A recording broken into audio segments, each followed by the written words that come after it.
আসসালামু আলাইকুম। গতকালকে এই চট্টগ্রামে চকবাজার এলাকায় ৬ থেকে ৭ বছরের একজন শিশু এই ধরনের ড্রেনে পড়ে তার মৃত্যু হয়েছে। ৬ থেকে ৭ মাসের শিশু অটো দিয়ে যাচ্ছিল মা কোলে নিয়ে,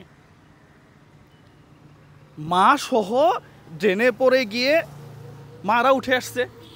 তারা সাঁতার জানে অথবা তারা নিজেরা তাদের আত্মরক্ষা করে ফেলছে, কিন্তু ৬-৭ মাসের শিশু, সে তো আর চাইলে সাঁতার কাটতে পারে না। ফাইনালি পড়ে গেল, একেবারে শেষ। কিভাবে হইল?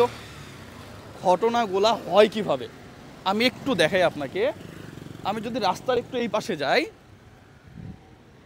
এখানে ড্রেন আছে, এর নিচে ড্রেন আছে। বোঝার কোনো উপায় আছে?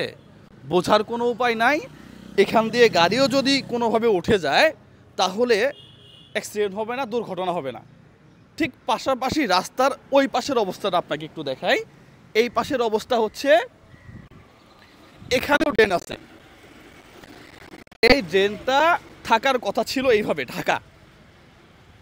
যদি বৃষ্টি হয়, যে বৃষ্টির পানি, বৃষ্টি তো হয়ই নাই, মাত্র বৃষ্টি শুরু হয়েছে। এই পানিটা আরও যখন বাড়বে তখন একেবারে রাস্তা ভরে যাবে, জাস্ট এই জায়গাটা দেখা যাবে না, এই জায়গাটা দেখা যাবে না।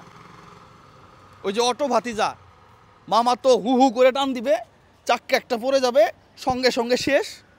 গাড়ি সহ ওই যে ছোটে কোলে বাচ্চা, সে পড়ে গেল, আর নাই। 15 ঘন্টা চেষ্টার পরে ফাইনালি নৌবাহিনীর একজন ডুবুরি দল তারা এসে এই ছোট্ট বাচ্চাকে উদ্ধার করলো। হ্যাঁ, দিস ইজ বাংলাদেশ। আমরা ঢাকাতে এগুলো দেখছি, আমরা চট্টগ্রামে এর আগেও দেখছি। এই বাচ্চা তো পাওয়া গেছে।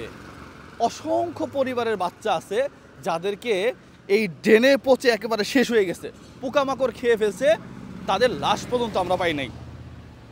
আর কত এইভাবে, আর কত? দল চেঞ্জ হবে, অমুক আসার পরে বলবে যে আমি এসে কাজ করব, নাই, খোঁজ নাই। বর্ষার আগেই আমার কাছে কি মনে হয় জানেন, এমনিতেই পানি নিষ্কাশনের যে অবস্থা, পানিই তো যায় না।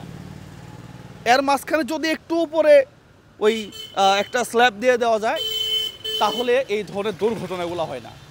পাশাপাশি পানি নিষ্কাশনটা আমার মনে হয় যে বর্ষার আগেই, বর্ষা তো সামনে চলে আসতেছে, এর আগেই যদি আমরা ড্রেনগুলোকে ক্লিন করতে পারি তাহলে বর্ষা আসলো, পানি জমলো, চলে গেল।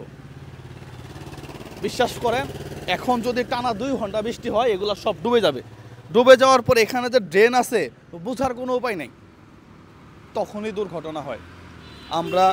আমরা এই দুর্ঘটনার পরিত্রাণ চাই। কোন দল আসলো আর গেল, আমার আর আপনার মতো সাধারণ মানুষের কোনো আসে যায় না। আমরা চাই পাসপোর্ট অফিসে যেন ঘোষণা দেওয়া লাগে, আমরা চাই বিআরটিতে গিয়ে যেন আরেকজনকে ধর্ণা দেওয়া না লাগে যে ভাই আমার ড্রাইভিং লাইসেন্সটা করে দেন। আমরা চাই চিকিৎসা ব্যবস্থা, আইসিইউর জন্য যেন বিভিন্ন হসপিটালে দৌড়াদৌড়ি করতে না হয়, সরকারিতেই যেন ব্যবস্থা থাকে। আমরা চাই বর্ষাকালে পানি নিষ্কাশন যেন ভালো হয়। রাস্তা ডুবে যাবে, হ্যাঁ, আমরা গাড়ি নিয়ে যেতে পারবো না, নৌকা বাইতে হবে, এগুলো আমরা চাই না। কোন সরকার আসলো আর গেল, কোনো দরকার নেই আমাদের এগুলা। সাধারণ মানুষ তার জীবনের নিরাপত্তা চায়। আমার মনে হয় প্রত্যেকটা সরকারের উচিত সাধারণ মানুষের জানমালের নিরাপত্তা নিশ্চিত করা। সবাই ভালো থাকবেন, সুস্থ থাকবেন। এই ধরনের ভিডিওগুলো ভালো লাগলে বেশি বেশি শেয়ার করবেন। আসসালামু আলাইকুম ওয়া রাহমাতুল্লাহ।